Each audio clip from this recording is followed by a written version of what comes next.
My name is Andre Wagner. I was born in Omaha, Nebraska. I'm a Buena Vista University alum. I graduated in 2010 with a degree in social work, and now I'm a photographer and artist, and I've been living in Brooklyn, New York since 2011. New York City gave me so much life as a photographer. I think especially when I was able to find street photography. I was an athlete when I was here, and I've always just had a lot of energy, and just finding this like New York school of street photography and being able to find and explore the city through photography, through moving around the city, through just spending 10, 12-hour days just out walking around.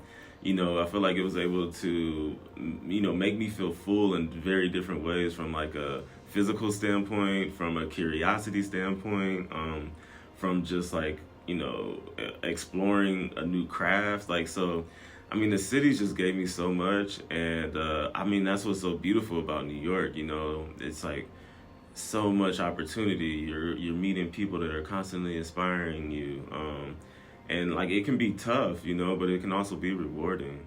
Actually, when I moved to New York and started taking photography more seriously, one of the first projects I did in New York was actually a self-portrait project. I did a 365 self-portrait project, and that was just to kind of shed this old Andre in a way, and try to find myself on my own terms. So then to come back here and kind of revisit doing self-portraiture is pretty interesting. And photographing yourself, it's it's a vulnerable act, and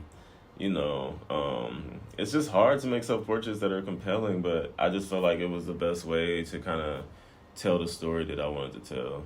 At first when we started bringing the work in the gallery, I was just like, oh man, it's just a lot of me.